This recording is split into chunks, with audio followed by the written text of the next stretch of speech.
Now on BBC Two, tonight's Movie Drone presentation, Manhunter, based on the novel Red Dragon by Thomas Harris. It depicts the hunt for a brutal serial killer. The film contains strong language, and some viewers may find the subject matter disturbing. You're listening to Diminishing Returns, the podcast about sequels, prequels, spin-offs, and reboots. I'm Chris Scott, and across from me, he does as God does. You owe him all. Wanna fuck him? I'd fuck him. It's Mr. Alan Johnson. How do pod people? Good evening, Clarice. The current popularity of true crime and serial killer media can in large part be traced to the 1991 release of Silence of the Lambs. Enormously successful in its release, the movie would sweep the Big Five at the 64th Academy Awards, thanks in no small part to the film's two stars, Jodie Foster and Anthony Hopkins. In particular, Hopkins' sinister and unnerving portrayal of Dr. Hannibal Lector would become an instant and lasting pop culture phenomenon. His costume, mannerisms, and catchphrases finding their way into endless waves of parodies, rip-offs, and punchlines. However, it had passed many by that Lector had actually made his screen debut in Michael Mann's 1986 film Manhunter, based on Red Dragon, the first of Thomas Harris's novels featuring the cannibalistic Dr. Lector. Manhunter, like Silence of the Lambs, would feature a Lector portrayed by a Shakespearean-trained British actor, this time in Brian Cox. Lecter is not the only similarity in both movies. In each, a killer is in the process of a transformation and being pursued by the FBI, who enlist an agent to aid their investigation. In this process, the agent turns to Lecter for insight into the mind of a killer in a takes-a-thief-style gambit. Both films would prove hugely influential. Manhunter's cult status would grow over time and become the cornerstone of the CSI-style procedural crime shows of the early 2000s, and Silence of the Lambs would spawn its own franchise with a prequel and two sequels, one of which would be a remake of Manhunter's source novel Red Dragon. Visual elements of both Manhunter and Silence of the Lambs would be artfully woven together in the surprisingly effective Hannibal television series. But here, we will investigate the links between the two very different movies, held under sway by a truly captivating villain. Straight off the bat, Yes. Pleasure to do these two films. I think they're both great. An unusual event for us It's where... so fucking rare. I was like, I get to watch fucking Manhunter and Silence of the Lambs. You dancer. Both cracking movies. I probably prefer Manhunter. Ball hair between them because they're both fucking great films. I remember seeing Manhunter when I was about 12 or something, I think. Just thinking, this is weird and creepy and fucking cool. Movie Drone, which we talk about all the time in Yeah, here. it probably would have been Movie Drama. 1991, when Silence of the Lambs came out, they broadcast Manhunter. So I would have and been 10 or 11 then. that would have been the first time I saw the movie. Yeah, you would have been 25. Yeah, so if you know anything about Michael Mann, you'll be surprised to hear that it's a very stylish film. Actually, a lot of people say that, like Michael Mann's films can be unrealistic. There's a kind of idea of this sort of kind of style over substance sometimes. Yes. But Manhunter is a film where there's people smoking, big suit jackets, and loads of synth music. That is exactly what the 80s was like. As a child, that is all I remember about the 80s. It's 100% realistic. It's interesting that the movie was reasonably well received by critics, but the audience wasn't there for it. And part of that is they think is because of these weird stylistic choices. But I think that that's why it's remained very watchable, is because Michael Mann and his cinematographer Dante Spinotti have taken really bold, kind of wild choices with a lot of things. It is really watchable. It doesn't date quite the same because there are these really weird out there things going on. I'm glad you said that, because a lot of things when I was like reading about it were saying things like, if you can get by the kind of 1980s style and a bit dated. And one thing I saw was like, was it that Michael Mann was influenced by the 80s, or was the 80s influenced by Michael Mann? I really like that. But actually, what I liked about it is that it's a film that is so particular to its time and the aesthetic of the time that it becomes timeless. It's so brilliantly kind of coolly done. So it stars William Peterson, who people may know as Gil Grissom from CSI. Yep. Sometimes I think people maybe think his performance is a bit weird and a bit kind of wooden, but it's actually, when you watch it as a grown-up, which I ostensibly am. I mean, I don't know, I can want to say, but I can do my own ironing, guys. You're watching it and it's basically the book and the film through into this character's life. Will Graham, played by William Peterson, after he's had this massive amount of trauma, and effectively he's playing this as this guy who's just basically got PTSD or something. Yes. And that he's getting drawn back into having to do this thing that he knows is going to cause him even more stress and pain, and so he plays it in this weird kind of restrained, and he's kind kind of slightly off kilter, because of course you're going to be off kilter. It's actually, the more I watch that performance, where it's not a kind of traditional leading man performance. There's this broken, damaged man who is ostensibly the lead of a film, doing none of the things that a lead of a film would do. He's not an action man until the very end, and even then he fucks it. Like the one time he does an action man thing, he jumps through a window and immediately gets his ass handed to him by the killer. Like, it's like, mate, you should have just maybe shot the glass out first or something. I don't know.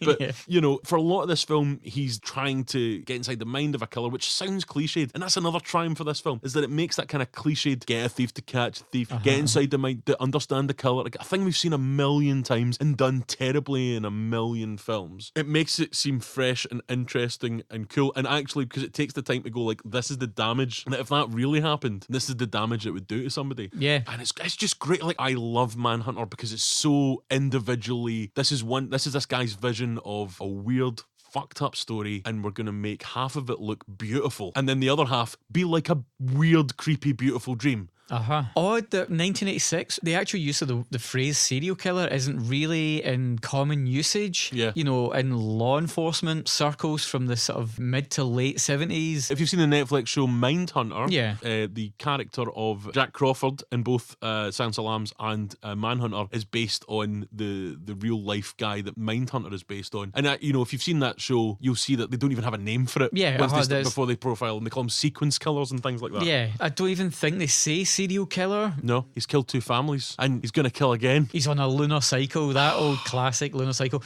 So they've only got 3.5 weeks to find the guy. Yep. You keep me in those 2 dead families. You knew I'd think about families 3, 4 and 5, and you want to talk to me about being late. That's fucking brilliant, honestly. Manhunter's amazing. I'm so glad we've done this. Guys, I'm not even sure how fucking funny this episode's going to be, but it's just going to be me just saying, watch Manhunter and then watch Silence of the Lambs, because they're both great. Both of those films I had such a blast watching, which is a weird thing to say, because a lot of creepy shit happens in them. Yes. Yeah, right? Manhunter. Yes.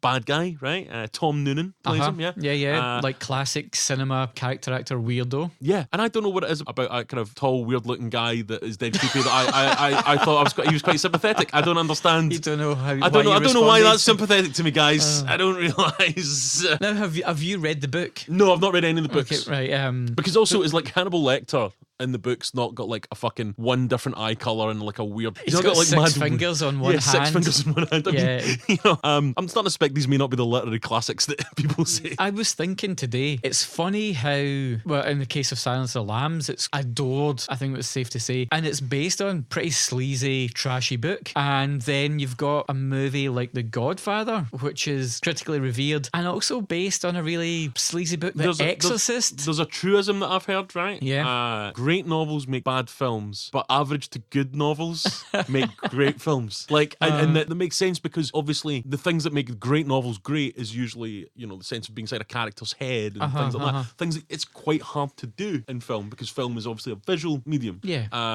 Guys, I'm just saying, that's how brilliant we are at film criticism. I've just dropped the bomb that film is a visual medium. You're welcome. If you need to know any other sort of important stuff about cinema, which is also what we call film sometimes, you know, just let the big man know. I'm going to take you on a journey into sound and vision. So last summer on our beach holiday, I read Red Dragon and Silence of the Lambs. You know, it's my beach reading. Yeah, bet nobody was wanting to like sit next to you at that beach. Yeah, creepy bastard. I read, we were talking about the book that Mindhunter is based on, the real life book. I've read that book as well. Yeah, I've read it twice now. Just because I don't want to get caught, and it's about him talking about, like, you know, real serial killers that he's profiled. And I'm not gonna lie, I've never had so much space on the subway when I was reading that. But it's just like everyone was like, "Oh, there's a seat next to the big guy reading the book about serial killers. I'll stand." So I might just keep a copy of it in my bag. Put your other novel inside the dust jacket of Mindhunter. Yeah, but so how are the books? They are funsies. Really great fun. They are what you would call page turners, classic kind of paperback thrillers. You just can't put them down, and they are a bit sleazy, a bit tacky, just like us. But what I find interesting about the book Red Dragon into the film Manhunter is that Michael Mann has just really focused in on this being a procedural. So he's taken away all of the sort of backstory of Dollarhide. I believe in the book the serial killer who's named Francis Dollarhide, great name. Yes. And his nom de plume, nom de serial killer is the Tooth Fairy. Yes. Again, Great name, well done. But I believe that in the book they're kind of given almost equal weight, like, you hear about his story. And it's weird because in my kind of, that kind of sense memory of what I think about the film before I rewatched it, I actually thought he was in it way more than because the moments that Francis Dolarhyde, played by Tom Noonan, is on screen, and his performance actually gives you so much of that character in a relatively short amount of time. So when, I'd not seen it for years, I was like, yeah, like there's loads of Francis Dolarhyde in the film, and it's kind of all about like him meeting this woman, and actually like the first like 60% of the film, I think it's an hour in before Dolarhyde that's at least half then, yeah. You don't see the bad guy, but those moments really stick with you because of his performance and how, in a way, it's quite sympathetic. Now, there's also, if you are watching Manhunter, there's a lot of versions out there. Yes, there's a lot, and there's no huge differences. But on one of the versions, and I don't think there's a line where Will Graham, our hero, when he's talking about what kind of person the serial killer is, he's sort of explaining the pathology and stuff behind it and what probably happened to him as a child. And his boss, Jack Crawford, played by the great Dennis Farina, which just, I mean, you're in. Dennis Farina, Michael Mann, thank you very much. Right?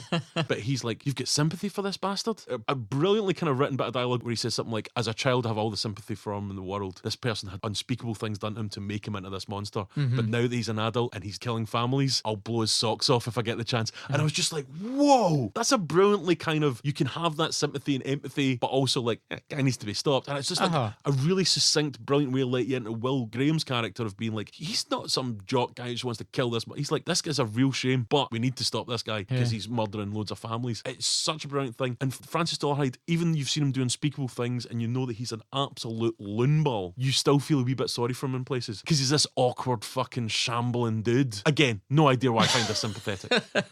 I'll tell you why. You know why? I would not be caught. I would not be caught. If I go on a lunar killing cycle, let me be clear. Anyone that's left a RC tweet on our page, I'm coming for you. Nah? You like that? My promise. That's the promise we make to you, our dear listener. So much is in Noonan's performance, and Brett Ratner's remake of Red Dragon, certainly you get all of that missing stuff. Oh yeah. But here, Michael Mann to Brett Ratner. I know. I mean, how many steps down is that? Just I actually think in terms of what Michael Mann's setting out to do, taking away that stuff does leave him more mysterious. Taking away that sort of like the mystical side, and even explaining about the kind of false teeth, like dental implants, all of that stuff, all of his upbringing, everything. Suddenly it's at the back end of the movie that you meet Dolarhyde, and then his relationship with Joan Allen's character is he meets a blind chick, just like the Thing in Fantastic Four.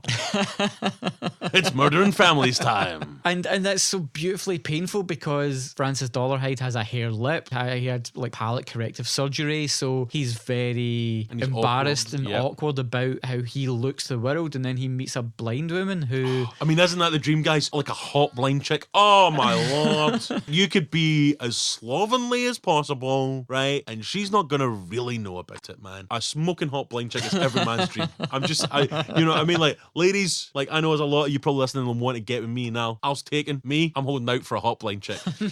I love that someone will take that seriously. Be like, he's a monster. I'm not gonna lie. If you've heard this podcast, I probably should be going for a hot deaf woman. Like, nobody needs to listen to this guy.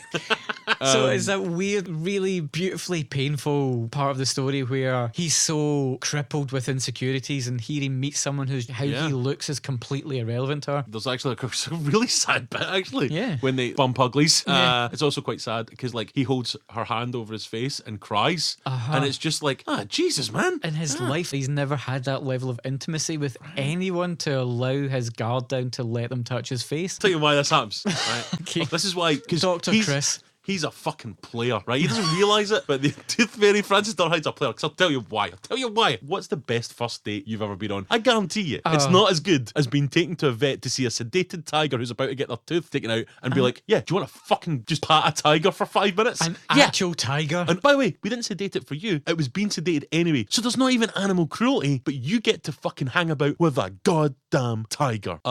Best first date ever. I once took a lassie at Kelvin Grove Art Gallery. Right. And I remember thinking, if this doesn't work out, I'm going to use this again because this is a belter. Like that's a great, because it's quite classy and you've got things to talk about. It's quite nice, you know, and you can make conversation. And obviously, by your conversation, you can probably figure out, oh, we both like art, and it's free. Yes. So great, right? So it ticks all the boxes. But I must admit, next date I'm going on, I'm probably going to phone round some vets in Glasgow to ask if they've got a sedated predator. At any point, is there any? I mean, they should probably sedate this better. But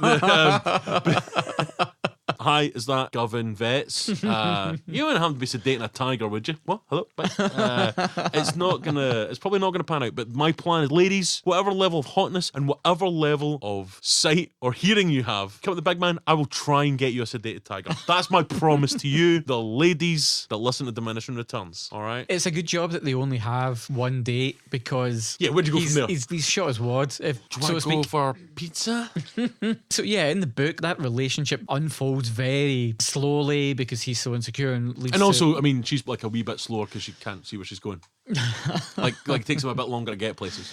It's like bumping into tables and stuff. Oh, you meant slowly, like emotionally. Oh, okay, that makes more sense. Yeah, Right. The only segue that I have from this conversation is, well, Graham's completed the profile on the guy and they take it out to like a briefing for the cops, and the cops are like, Vice, you head down and shake down the KY cowboys in the leather bars, and you're just like, ooh, language. Aye, I mean, it was a different time. This movie is really interested in a real forensic approach to catching the criminal. Yeah, like Dirty Harry, he just goes around shooting people. Exactly. Blast the bad guys until there's none left. Gonna go for a sandwich, shoot a couple of people, see what happens. Exactly. Shake a few trees. But this is very much about like the evidence trail. What is the scene telling you about the perpetrator here? And, you know, more than just Peterson's presence here, you can really see the through line from this to where we get CSI. Yeah. And Peterson was sort of accused of just basically carrying over his character that he played in Friedkin's To Live and Die in LA into, you know, essentially being the same kind of reckless gung-ho guy here in Manhunter. That's completely insane, because I don't think he is reckless or gung-ho. He's not at he's all. Just driven. And also, more to the point, if you've seen To Live and Die in LA,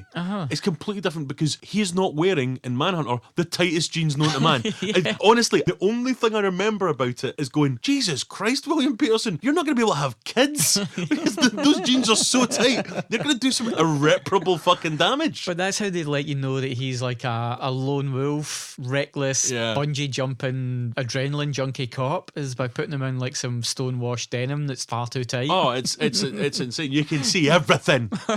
The big thing that we've not spoken about yet in this movie is, of course, Hannibal Lector. Yes, so we get to see the first screen incarnation of Hannibal Lecter. What do you think about Brian Cox in this film? I was surprised at actually how similar both Cox and Hopkins look, with the swept back hair, the white prison garb, and how similar they are in ways. I think Brian Cox is a much more sort of dangerous feeling presence. Yeah, I feel like he seems violent. Like when he's talking to Will Graham, and it's like he's all business. Silence of the Lambs, he's a bit playful, but this one's just like, what's that scent you're wearing? Oh, it sounds like something cheap. Oh, that'll be because you live with a kid. You got a family now, Will. And it's like, this guy's just like brutally just like hammering away at him. Yeah, and they round out that little meetup. He says, oh, do you want to leave your home phone number? Like he's really just turning the screws on him. So I read that Michael Mann gave him the direction to be like a boarding school master or something like that. He's kind of just like, you're here, my plan is to fuck with your head. I just want that to happen. I want to break you, and I'm not here for fucking shits and gigs. It's just like, my job is to fuck you over. And it's like, when you have read extensively about serial killers like I have in the subway,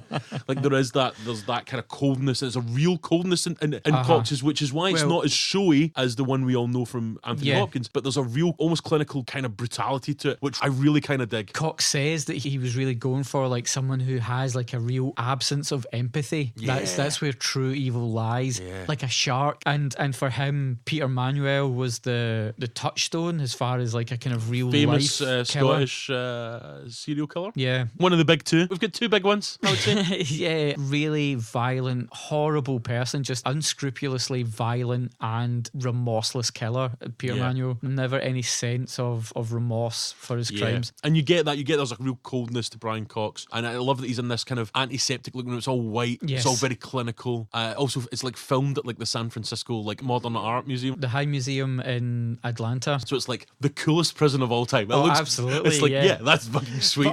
And also when Will tries to leave that meeting, and obviously it's brought up all of those feelings of anxiety from his PTSD, he tries to just like leave the prison as quickly as possible, but it's a sort of like spiral staircase, and it's almost like he's lost inside his own anxiety. Every shot in this movie is staged painstakingly. Every sequence beautiful. is so artfully framed from the moment when Farina and Peterson first meet on the beach. I've got some actual possible film criticism that I've not double checked, so it might be wrong. Okay. It's a rare thing. In most of the shots that you see Will Graham with either his colleagues or family, pretty much every shot there is space between them. So they're on a bench, so him and his partner are on a bench, but they're at either side of the bench. There's a bit of space between them. The only time that you see Will Graham pretty much physically, being close to somebody being next to him is at the very end. It's pretty much the last shot of the... Well, there's a kind of love scene at the beginning with his wife, and that's before he embarks on the mission, but then once when he goes off in the investigation, he's suddenly separated from people. But at the end, the shot is in the one frame, but him and his wife are next to each other and holding each other, like she's kind of leaning on him, and he's in the frame, and they're all just in that frame together, whereas before it seems to be they're always slightly separated by space. So a shot would be maybe him and the kid will be in the kitchen, and it'll cut to the kid, so they're not occupying the same space, and it's about that's how he's so isolated, because he's got to get in the mind of a killer again. Oh my god, this film's amazing. It's fucking brilliant, man. So well done. It is so, as you say, like painterly and composed, and all the shots are beautiful, but at the same time being completely weird and off-putting. Yeah, well, like that's a hard thing to pull off. Producer Dino De Laurentiis introduces Dante to Spinetti. Give him his full name, Dinosaur De Laurentiis. Introduces Michael Mann to Dante Spinotti, and they end up working 5 films together. But in this movie, there's all that weird like kind of colour coding stuff going on. You've got like green is a really powerful colour of all of Will Graham stuff's in kind of cool palettes. But when you see Dollarhide, there's a lot of magenta, red. And then there's a sort of like blue filter, and then those colours, blue, green, and magenta, pop up in various ways throughout the film. It's so incredibly stylistic and so interesting when you start to like really pick apart what's happening. The actual finale of this movie suddenly shifts gears almost into like a kind of weird like cowboy standoff, like where it suddenly becomes about guns and people shooting each other, which at no point previously in the film did it feel like that. But this one is soundtracked by Iron Butterfly with Inagada de Vida. Bum, bum, bum, bum, bum, bum, bum, bum, bum. And that whole sequence is just building while that like massive like kind of proggy Hammond led jam track is just like going off for ages. Supposedly Michael Mann filmed a lot of that final scene in differing frame rates. Yes, so there's a real weird jerkiness sometimes to it, and it's really off-putting, and it's because he's filming it at different speeds. It's a kind of weird thing, and you go, oh, I don't know if I like that. Oh, that was weird. And you're like, oh, that was weird. I like that. Well, lending another weird edge to it is that Mann was introduced through the research that everybody on the cast were doing with the FBI. He was introduced to a killer called Dennis Wayne Wallace, and he stalked a particular woman, but he considered their song Inagada de Vida in his weird, twisted love story he'd created for this obsession of his, and that's why Michael Mann uses that song here. So it's like a real convicted killers. That shows you how twisted serial killers are, because if your song with your partner is Inagada de Vida, it's like 18 minutes long. You can never have your first dance be your favourite song then. Do you know what I mean? That first dance is going to be like they shoot horses, don't they? You know what I mean? Like people are going to be collapsing by the end of that. So, that's the main reason that serial killers are mental. Poor love song choices. Yeah. So listen, Michael Mann has pulled off a beautiful, creepy, and let's be clear, realistic film. Just a realistic film. There's people crying after sex. Yeah. There's you're just hanging out with a sedated tiger. It's just real life, guys. Oh yeah, just rounding up here. So Dennis Farina was originally a Chicago detective, and then that's when he first meets like Michael Mann, and then obviously they go on to work Crime Story and Miami Vice together, as well as in this movie. If you were I guess if you're like about 8 in the 80s and above, and you're listening to this podcast, I can almost guarantee as soon as you say Crime Story, everybody's got Del Shannon in their head. Yeah, like that is. Young people, if you're listening to this, I love you. Thanks for listening. That last couple of seconds wasn't for you. That was for us old guard, the old boys, young team. You're back in. Right, let's talk about it. But likewise, Miami Vice and Jan Hammer. Amazing. So Dennis Farina, one of the greats. A cop who became an actor, has been in so many great things. He was in the great David Milch's Luck, which his performance in that is just top drawer. Nice comic touch, good, tough guy. He's got it all. He's got it all. But what a man. As we link into Silence of the Lambs, Frankie Faison. Yes! He's in all of the Anthony Hopkins Hannibal Lector movies. As Barney, is that his name? As Barney, yeah. He's the guy that kind of works in the jail. He's the orderly in the jail, yeah. But he is a cop in Manhunter. Yeah. In my head, he's like... The cops in Manhunter are shit because they literally crash their car on the way to the crime scene. Like, they are so throughout this whole fucking film, right? It's all like cool precision, and it's like, we've got the Learjet ready to go, we've got the might of the FBI, and they get down and they're like, right, we need to go to this place, and the cops are like, "Boo!" and they crash the car, and you're like, Jesus Christ, lads, get it together. But I like to think that after that he's went, fuck working with these pricks, they can't even drive to a serial killer's house. I'm going to retrain, and he's realised actually he's not got that much experience about anything else other than criminals, so he's now Barney, the helpful, nice, orderly. But again, Frankie Faison's one of these guys who is such a kind of disarming, fun presence in everything that he's in, that he's always quite kind of cool, and you quite like him. Yeah, I wondered actually if this role was just him on his route to becoming Commissioner Burrow from The Wire. I like the idea always when somebody's been cast in like two different roles in something like this, where they're both linked, but obviously that Silence of the Lambs is not a traditional sequel to Manhunter or anything. No, it's got that, it doesn't have anything to do with it, other than they're based in the same series of books. I like the idea that they'll be like, so Frankie Faison, thank you for coming to read for this role. It's called Silence of the Lambs, isn't it? It's basically you'll be looking after a guy called Hannibal Lector. Probably haven't heard of him. He's like, nope, never heard of Manhunter. I mean, whatever those other films were, because it's spelled differently. That's the it's Lecktor, isn't it? In Manhunter. And then the funny thing about the Manhunter, of course, was that De Laurentiis had a flop the year before with Year of the Dragon, Michael Cimino's Year of the Dragon. So that's why it's not called Red Dragon. And then there was also a thought that if it was released called Red Dragon, that people might also think it was a kung fu film, and that's why it became Manhunter, over the objections of Mann and Brian Cox and Peterson, who were just like, no, it's got to stay Red Dragon. But producer, sometimes they know everything. In this case, he didn't, because Manhunter barely made back its press budget, let alone like its actual production budget. Movie-going audiences of 1986, shame on you. So Dino De Laurentiis lets the rights go. He actually didn't even read Silence of the Lambs when it was completed. He was like, I've been burned once. And looking back, obviously he refers to it as a big mistake. So they actually let Harris and Demme take the rights for free. There's a really complicated rights issue. That's a whole other story that's not as interesting as either of these two films. You can contact us in a variety of modes. You can email us at diminishingpod@gmail.com. On Twitter, you can get us at diminishingpod. On Facebook, we are Diminishing Returns Podcast. And you can tag us and stuff on Facebook by putting at Diminishing Returns Pod. On Instagram, at Diminishing Pod. We have a blog, diminishingpod.wordpress.com. On YouTube, you can just search for Diminishing Returns and you'll probably find us. We're also on Spotify, so if you prefer to listen to your podcast on Spotify, we are an independent podcast, guys. So what I would ask of you is that if each listener here to think of one person that would enjoy this podcast. You must have a friend that likes cool movies and can handle a lot of dirty talk from me, mostly. Just think of one person and send them a link to a specific show, or like an episode you loved of the show, or you think that they would love. Send them a specific link, or when you're out with them, take their phone or iPad and put the show into their podcast catcher or wherever they get it. For you, the regular listener, you're thinking, what can I do to help? You can rate and review us 5 stars, don't be a cunt, on iTunes or wherever you get your podcasts. That really helps new people find the show. Thanks, guys. So we've had Brian Cox, we've had a great film, underperformed. Yeah. But now we go into the Hannibal Lector, the pop culture, and the one that everybody knows. When you mention Hannibal Lecter, the first thing that people will think about pretty much is Anthony Hopkins. Silence of the Lambs, Jonathan Demme, did Stop Making Sense, the Talking Heads film. Yeah, he was never one to be pinned into any kind of one genre. I mean, he made Married to the Mob, like a knockabout mob comedy, right before he does Silence of the Lambs. Yeah, a knockabout mob comedy. Yeah. No, wait, that's... So, Silence of the Lambs, it's so good. So now we've had Brian Cox, the brutal monster. Now we've got a monster who's, you know what? He's had a few more years in the jail. He just wants a laugh. He likes a little fuck around. Do you know? Hey, we all get bored. He's softened somewhat. Yeah.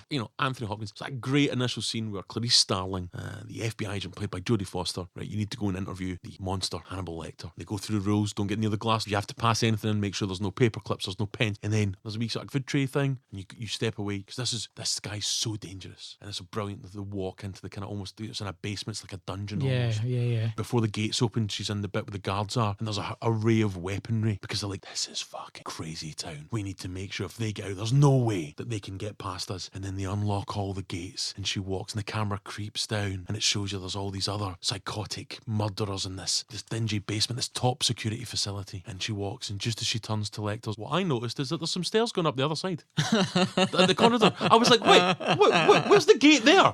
Where's the gate? Like, That, if he just runs up and falls in a shark tank. Yeah, if he gets out, just turn left. You're fine. Like, if you turn left, Hannibal, you're up the back corridor. It was just amazing. Like, there's so many gates and fucking security, and then it was like the end of the corridor. I was like, no, just some steps up the back. Like, I feel that may be a security problem. That's my review of Sansa Lamps.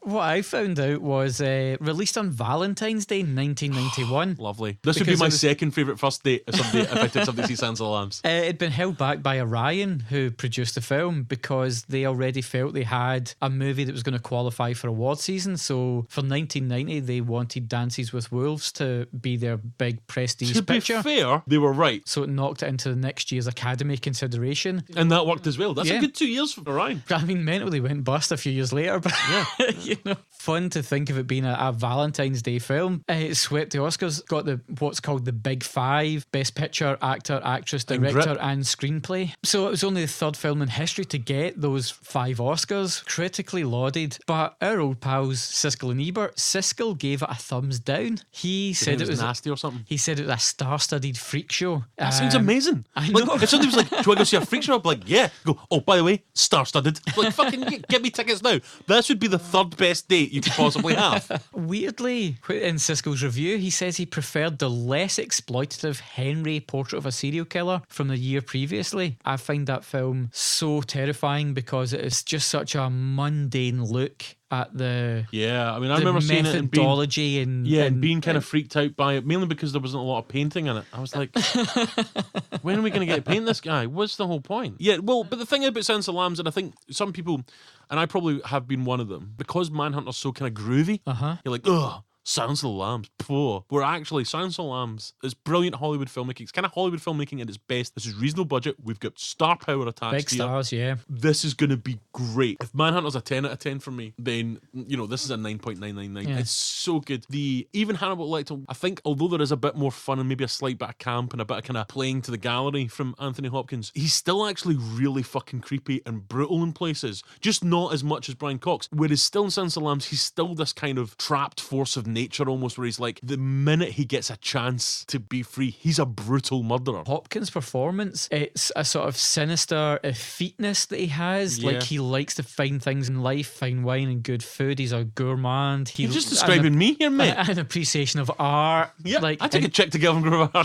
He prizes manners. Me too. And intellect totally more than anything. Hey, hold on. This guy's speaking my language. But it's just skewed that little bit to make him feel not human. He's a very sort of sinister character that puts you on edge by his body movements, his mannerisms, all of his little tics. His speech patterns are really weird. He doesn't speak very openly. It's all kind of couched, coded language. Yeah, in this incarnation, Hannibal is like, he's like the bad dad jokes of serial killers, because he's doing like lots of like puns on names, and he's doing lots of like anagrams about stuff. Bloody hell, mate. Like, you're a brutal serial killer. You're just like pissing about with like little clever word. It just annoys me. But the funny thing is, what we know of serial killers now is that tend to be really lonely, disparate people that don't really have these like kind of Machiavellian plans about their crimes. They're really pretty dull individuals. Yeah, like, you wouldn't want a serial killer at a party. No. Like, can you move from the dips, please, Edward Kemper? I mean, he's a big boy. He's going to eat out of house and home. But the thing is, there's two kind of people you don't want at a party. The one is that guy who just like talks about his work. But it's usually some guy talking about his fucking IT department, right? Yeah. And then a good step under him, serial killers. Those are the two people you don't want at a party. No. Or me. But it's funny how this film sort of really creates that myth of the intelligent serial killer that doesn't really exist. You know, this is where it sort of stems from. All of that kind of pop culture that comes after this is all deeply influenced by Hopkins' portrayal and this larger-than-life serial killer. Yeah, because films that had lots of in-depth stuff about serial killers will be your Henry Portrait of a Serial Killer kind of off-putting putting, minutiae because, they're not exciting. No, like BTK was writing his church newsletter when he wasn't out behind torturing and killing people. I mean, Jeffrey Dahmer, who his case is in court around the same time as Silence of the Lambs. It's another reason that this stuff starts to go mainstream into people's consciousness. You're a much serial more. killer hipster, you prefer it before it was cool. But it's funny how at this time it's a sort of like melting pot of real life serial killers, televised court cases, and like this movie being a massive hit. It really takes like that serial killer myth into the mainstream for people. Yeah. So I think we can agree that serial killers, most are kind of sad, weird, lonely men who don't get company and attention. And if it's two podcasters saying that about you, you're in trouble, because frankly, the only thing worse than a podcaster is a fucking serial killer. Though to be fair, there's more podcasters than serial killers probably. So it's not as good. Hannibal Lecter in this film had a bit of fun, treating himself, loves a bit of wordplay, don't they? He's basically figured out that one of his ex-patients is Buffalo Bill, this serial killer who's attacking women, kidnapping women, and they find him after 3 days in rivers and things like that. He's kidnapped this one girl, a senator's daughter, so there's a bit of political will to get this case solved, because they know that once she's taken, they've got 3 days before he's done with her. Ticking clock. Classic filmmaking. So we all talk about Hannibal Lecter in this film. He's only got is it something like 18 minutes? Less than 17 minutes. Yeah, it's the shortest screen performance to win a Best Actor Academy Award. So he's actually not the main focus, despite him being the kind of thing we all remember and the kind of the breakout character, if you will. This film is carried by Jodie Foster. Absolutely. Honestly, absolutely. I know that, this is the most idiotic, dumb thing I've said in this episode, and I know that's a high bar, right? But it's like I'm about to say to you, do you know who's quite good at playing guitar? Jimi Hendrix, right? But who's in a fucking gives an amazing performance in this film? Like, actually brilliant, genuinely outstanding film performance. Jodie Foster, one of the best actors. Just that we all Jodie know. Foster. Just guys, I'm a real film hipster. I'm gonna tell you about actresses you don't know. Have anyone heard of this Jodie Foster? Keep an eye on this kid. She's gonna go places. And similarly to how Michael Mann sets up everything in Manhunter is so stylistically and staged, Demme here has really constructed an incredibly intelligent movie. It's so well done. So from the outset, situates you with Clarice and her struggles in a male-dominated world of law enforcement. There are, and this must upset you, there are no small-statured men in this film, No, right? Because every guy towers above Jodie Foster. It's like if a guy comes in, he's a brilliant actor. It's like, what hit you? 5'6"? Hit the bricks, pal. Because every actor in this film towers above Jodie Foster. And it's a brilliant, subtle bit of filmmaking that, again, I've seen this film probably 3 or 4 times. And it's only the kind of last time when I'm trying to watch it with a critical eye, because you're too busy kind of like, this plot's amazing, that at no point is there another man that's the same height as her. And so it gives you that visual representation, because remember, guys, film, visual medium, of the internal struggle of she's a woman in a man's world. So we get to see that represented, and men will feel that she's lesser than them because she's smaller than them. It's so well done. And also, every single guy in this film hits on her. Yes. Like, every single dude fucking turns to her and is like, DTF? We didn't have the phrase DTF back in 1991, of course. We had to say the full, are you down to fuck? It was a savage time, guys. And what I'm saying is, kids, if you're listening to this, we've left a better world for you guys, where you get to just, proposition somebody in 3 letters or less. Maybe even that, like, aubergine emoji. You can do it in an emoji. We didn't even have emojis at those times, guys. It's funny because what you said in the first half of the show about it's really Film as a visual difficult, medium. really difficult with book to film translations because you've got all these inner monologues. This film very cleverly suggests that to you by putting people on Clarice's eye level. When someone's addressing Clarice, you see her face directly, and so suddenly eye lines and camera angles are all kind of hinting at people's motivations and inner thoughts. This does something that very rarely happens in films. The amount of conversations that happen where their faces in pretty much full close-up, so it fills the frame and they're actually looking pretty much into camera. That never happens in films. People don't look at the camera because it would be weird, but basically constantly brings this kind of weird intimacy and unwanted intimacy in many cases. The conversation between her and Lecter cuts between really close-ups of both of their faces. They are obviously equals in a way. I like that he responds to her manners and her honesty, and it endears her to him. But then in other cases when there's a real close-up, a lot of time it's then men looking down at her. Yes. Which again, it's very subtle and it's just, it's so fucking good. I really like in those sequences you get those things called catch lights. Lights have been picked up within the shine in people's eyes, and it really adds life to everyone you see in close-up. And who doesn't particularly have those lights is Lecter. He's got those dead eyes. Yeah. Then there's the thing about he never blinks throughout the film. Whenever you see him on screen, he that's doesn't cool. blink. I didn't know that. The only time that he does blink is when he beats one of the prison guards to death. Because he's finally alive. Well, but it's an interesting thing to watch for, that he's this just unblinking monster. And a thing that the writing and the cinematography does, which is really interesting, in an age where we're more aware of things like the patriarchy and that women have, different struggles than men and things, how the fact that every guy hits on her in this film, pretty much without question, apart from maybe Barney, he's the only one that doesn't fucking try and pump her. It's just this other thing that she has to deal with. Yeah. She's this woman in this mostly male-dominated world. I don't know if the FBI is different now, hopefully. It's not like, hey guys, making a huge point over here. But it's just like, this person has to deal with this fucking bullshit before she can catch a goddamn serial killer. Let this woman try and save this fucking girl's life without, you're right, we've only got 3 days. Yeah. Would you like to catch maybe a drink and maybe get back to you're on a schedule? You're on a schedule? Okay, my bad. I've actually got a tiger I was going to show you, but that's fine. Do you know what I mean? But it's just, I was going to show you a sedated tiger inside a museum. By the way, we're nailing this, guys. Literally the first scene that we see Clarice in, when the movie opens, she's climbing up a hill with the rope. So the whole film is about her uphill struggle to be respected, to be seen as an equal, to not be hassled by pickup artists every day. It's this annoying inconvenience that the first time it happens you think nothing of it, but by the end of it you're like, Jesus Christ, just an let her other be. dude fucking hitting on her. And like her pal at the academy, she has this other person that doesn't hit on her, and it's a woman. The only person that actually seems to really just respect her without any fucking ulterior motive is another woman, and that's probably actually quite realistic, I imagine. From what I've been told from my female friends, I feel that there's actually a real fucking grain of truth in Jodie Foster's story. Another thing that we need to deal with here is that the killer in the movie is Buffalo Bill, James Gumb, who obviously within the movie is presented as being this sort of transsexual, and a lot of people have said that this movie's anti-trans. There's a weird thing about how they image women in the movie. But I think we should also need to say that he's killing women to take their skin, so he's making himself a suit of female skin. Yeah, transform. Francis Dollarhide wanted to,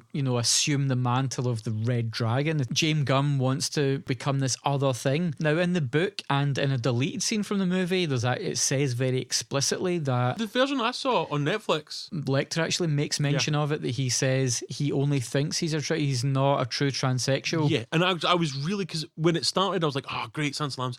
Shit, I started to remember bits about it before it was coming. Exactly, I was like, is this just going to be some sort of trans-bashing when you look at it, turf of a movie. That when we look at it now and you go, God, I didn't see that at the time. That was so obviously kind of poor and wrong, and that's this treatment of people and sort of making them others and blah blah blah. And what I was really surprised is, and maybe it's more expanded on the book, but there was a very concise, and it makes me feel really glad that the filmmakers took the time in a time where a lot of times they wouldn't have. And a movie from 91 that's based on a book from the 80s. To go, let's be very clear here. This person is not a cross-dresser or transsexual. This is somebody who has real issues and is a monster. That is not indicative of either of those communities. And I was just like, okay, cool. I'm so glad you took that time to say that this is a very different thing. There's a more expanded scene with a gender realignment surgeon in the deleted scenes for the movie, but they sort of got this more succinct thing with Lecter and Clarice. Moreover, in Buffalo Bill's house, there's all these Polaroids with him, with Demme describes them as strippers, like in Vegas or whatever. Demme's very clear. There's also some weird Nazi stuff in his house as well. Yeah, that quilt, this other layer of horribleness. Now you think he's horrible, but he's killing those women, you're like, it's fine. I know, at least he's not a Nazi. He's a terrible kidnapper and murderer, and he's skinning women. But oh god, he's also a Nazi. It's like, oh my god. Somebody put it in a really nice way. Something like, it's not that he identifies as female and wants to be female. He wants to raise females and to take from women rather than just being somebody who's like, I don't identify with the genitalia I was born with. Which is like, you know, I think we can all agree, fucking no big deal. Yeah. As long as everyone's happy. Skinning women, just lovely women who are just listening to Tom Petty on their way home. Exactly. That's not cool, guys. No, and no. that's a completely different thing. The total Ted Bundy move of, I've got a broken arm, can you help me get the couch in the van, to kidnap the women? Yeah, and that is the reason why I will never help any friends move furniture. And I don't care if it's somebody I know, my family, like my dad's like, can you get this chair? I'm like, not falling for that one, pal. Gonna try and put me in a van, take my skin. And he's like, what? And I'm like, listen, I'm roomy around the hips. I know that this would be prime skin for somebody, all right? I'm never helping anyone move house. But yeah, I totally agree. I think for a film from 1991 to address that, it might not have made as much out of it that people need these days, but does address it, and I think it shows how smart the people making this are. I know, like, you know, Sean Connery, for example, rejected playing Lector because he deemed the material revolting, and we've talked about Gene Siskel. It is fairly repugnant material, but it's made with intelligence and craft. Investment behind it. But enough about Diminishing Returns podcast. What do you think about Silence of the Lambs? Come on, guys. Hey. So many great sort of sequences burned in your memory. Obviously that bit where she goes and walks down the corridor and she talks to Lecktor, and she comes back and there's Migs. Yeah, that's right. We're getting to the jism. There's always talk about jism here. Let's talk spunk. It's literally at our age we probably could call our spunk Diminishing Returns.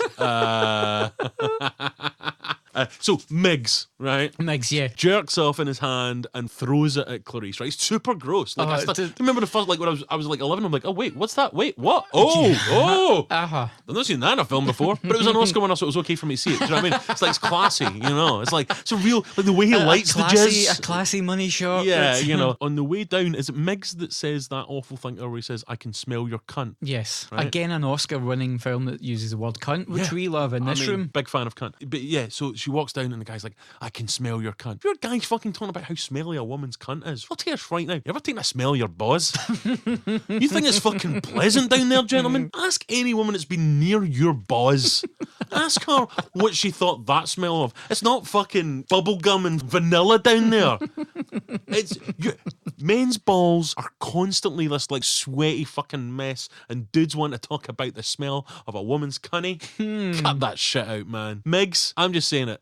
Not a good guy. Meg's blowing a load and then throwing it at Clarice becomes the moment where Hannibal's like, do you know what? I can't abide that kind of behaviour. We're going to be friends, if only because I have to repair this damage. Yeah. And then obviously the maliciousness then of Lector the next day just sort of murmurs to Meg's, and then Meg's ends up killing himself by swallowing his own tongue. You know, Clarice is like, he didn't do that for me. Yeah, like, she knows that it's for his him. own ego. And that's the thing, in this film we start to get this idea that Hannibal hates bad manners. More of a Specials fan. More of that kind of classic two-tone rather than that kind of slightly later period ska music. Guys, was that another finger on the pulse music reference? Yes, it was. Thank you. This basically this film kind of elevates that kind of trashy, low fucking cinema, what people say is low cinema, which of course we love because we are trashy, and gives it this sort of bit of class and real thought and a real intelligence. I fucking loved Silence of the Lambs watching it again. I thought, because I love Manhunter so much, I've seen that so many times, and I love Hannibal, the TV show, one of my favourite TV shows. I think that's something we need to speak about, is the thought of Hannibal as being like a recurring TV character really turned my stomach. I mean, I really thought it was going to be terrible. I watched the first one out of like morbid curiosity, and boy was I wrong. Yeah, you literally have two of my favourite fucking films, and they made a TV series about it fucking 20 years later, and it was even better. Absolutely insane, and it really nicely takes all of the Hannibal lore, even from the worst of the Hannibal books, the Hannibal Rising, the prequel book, takes all of that, and it was so beautifully leading up to the Silence of the Lambs story arc, when really sadly it was cancelled. Yeah, as a whole sort of those 3 seasons, Hannibal TV show is the way to go. And there's a lovely description of Hannibal in that he's a monster in a human suit. Yes, but also that human suit wears a lot of suits, like some fine Italian tailoring there. Yeah. Mads Mikkelsen, what a man. One thing I want to talk about is in Silence of the Lambs. Yeah, I like the fact that at one point, like, Hannibal's kind of drawing Clarice Starling with a lamb. Yes, and I feel like that's the first of like a series of erotic paintings. Like, it's very, because she's kind of wearing quite a kind of low cut top, and I'm like, oh, okay. She's only been seen in a kind of 90s business suit. She's been all business up to this point, yeah. But Hannibal's like, oh, I'm just going to draw a picture of her and the lamb. Yeah. Probably. Well, she was always in a business, so I think I'll just have a nice week low cut thing. And you're like, Hannibal, you dirty bastard. I think the next, like he pulls out and underneath that, there's like the lamb is suckling at her teat, a la that. Is it Tori Amos? I think it's Chris Isaac's in this film. Yeah, as a SWAT guy. Roger Corman's in this as well. That's right. Yeah. Ted Levine that plays Buffalo Bill, who's the kind of kindly cop in Monk, which is always beautiful. His performance, we kind of skated over it because we were talking about other things with Buffalo Bill, but his performance is brilliant, and that voice. Wanna fuck me? I'd fuck me. What I love about the vocal delivery is he is so fixated on creating this fake persona that when he's speaking to the girl down the well, but then when she is not playing along with him, he gets so riled up and he's he comes out of character. Such a great thing when he's rattling between these two voices as parts of his personality. He's totally demented. It's fucking brilliant. Aye. Listen, these two films are fucking great. The TV series is great. The other films in the Hannibal series, well, they're there. I think what's important for what we're trying to do tonight is just, at the time, Manhunter was deeply underappreciated, and to give it its due, now it has a 94% Rotten Tomatoes rating because it's got this like cult status now that people really respond to that movie. It is over time gained its reputation, obviously in its own way influenced so much of pop culture that followed in its footsteps. Similarly, that's what Silence of the Lambs did. You know, it created so much that would go forward, and now obviously the world we live in, this is the closest we're going to get to a true crime podcast, and those are hot right now. We're just going to say jump a bandwagon. Hashtag true crime, guys. It's better than my idea than to reimagine us as two dope queens. This is the closest we're going to get to being a true crime podcast. It's the only hope we have of breaking out of this film podcast ghetto that we're in into like the big bucks mainstream of true crime podcasts. Could you not just like get falsely or not falsely accused of murder, Alan? That would maybe help me out here. Making of a ginger murderer. What if Serial was Scottish?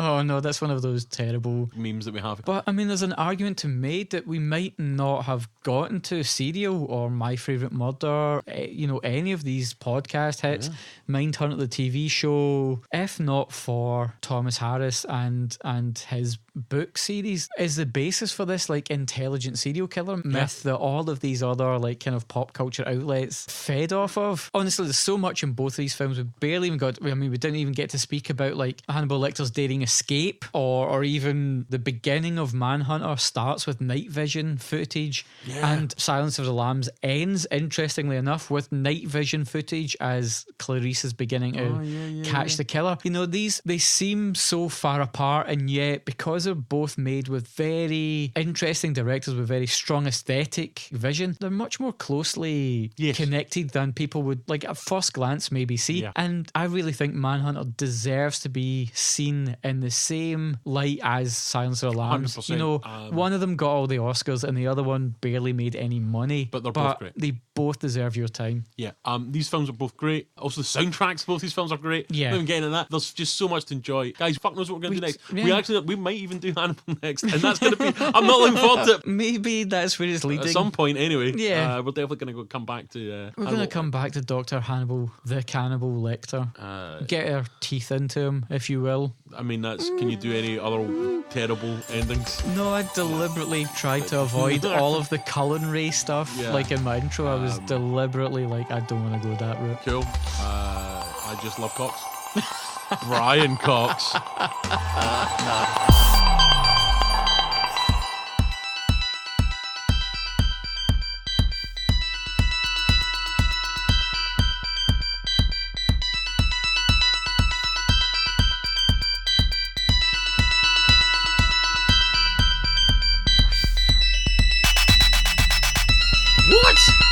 You want to know how much we care? How much our audience, our listeners, you, our friends in cinema mean to me and Alan is that we have missed one of the greatest Champions League fucking games in history to talk this fucking film bullshit at you motherfuckers.